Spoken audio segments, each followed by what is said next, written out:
लद्दाख के -डिग्री ठंड में छूटे चीन के पसीने। लद्दाख की सर्दी के आगे चीनी सैनिकों ने टेके घुटने। भारतीय जवानों के आगे ठंड में पिघल रहे चीनी सैनिक। जी हां, लद्दाख में इस वक्त एलएसी पर कड़ाके की ठंड पड़ रही है। तापमान -30 डिग्री के आसपास तक चला गया है। माहौल ऐसा है जहां ठंड को भी ठिठुरन होने लगे, सांस की भी सांस फूलने लगे। वहां चीन को नाकोचने चबवाने के लिए हमारे वीर जवान अदम्य साहस और शौर्य का परिचय दे रहे हैं। -डिग्री की ठंड में भी वहां पूरी आन बान और शान के साथ डटे हुए हैं। लेकिन दूसरी तरफ एलएसी के बर्फीले माहौल में चीनी सेना बाप बाप कर रही है। सूत्रों के मुताबिक कड़ाके की सर्दी में चीन के सैनिक बीमार हो रहे हैं, उनका मनोबल टूट रहा है।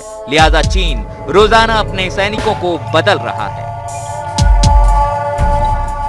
सवाल ये है कि फिर भारतीय सैनिक बर्फीले माहौल में कैसे टिके हुए हैं?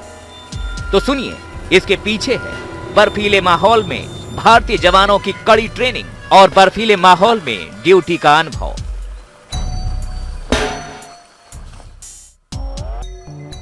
भारतीय जवानों में से ज्यादातर बर्फीले ऊंचाई वाली जगहों पर ड्यूटी कर चुके हैं। उनके लिए खास तरह के आवास और कपड़ों का भी अब की बार इंतजाम किया जा चुका है। सर्दियों के मौसम के लिए चीनी सेना के सामने एक तरफ सियाचिन और पहले से ही लद्दाख के बर्फीले माहौल में ड्यूटी कर चुके जवानों को तैनात किया गया है। चीनी सैनिक लद्दाख की पहाड़ियों पे रोज बदली हो रहे हैं। भारतीय सैनिक डटा हुआ है, ये स्वाभाविक है। चीनी सैनिक को इतनी ऊंची पहाड़ियों पे रहने की वो आदी नहीं है। टेम्परेचर -40 डिग्री तक पहुंच जाता है। अभी तो सर्दी शुरू हो रही है, आगे आगे देखिए होता है क्या है। चीनी सैनिक अपने एक माँ बाप का इकलौता बच्चा है, वो कॉन्स्क्रिप्ट है, उसमें वो जज्बा और जुनून हो नहीं सकता क्योंकि वो अपनी पार्टी के विस्तारवाद की चाहत को पूरा करने के लिए ढकेला गया है। बनिस्पत भारतीय सैनिक में वो जज्बा है, जोश है, जुनून है। वो अपनी मातृभूमि के रक्षा के लिए वहां पे है। वो आदी है, वो एक्लेमेटाइज्ड है, फुली ट्रेन्ड है, बैटल हार्डन्ड है। उसको मालूम है उसने क्या करना है, और यही एक फैक्टर है जो डिफरेंस डालता है इस हाई ऑल्टीट्यूड वॉरफेयर में। लेकिन इन सब के बीच सबसे हैरानी वाली बात तो ये है कि चीन को वास्तविक नियंत्रण रेखा पर अपने सैनिकों के लिए गर्म कपड़ों की कमी पड़ गई है। अचानक उसे अपने सैनिकों के लिए गर्म कपड़ों और अस्थायी आवास का निर्माण करना पड़ा है।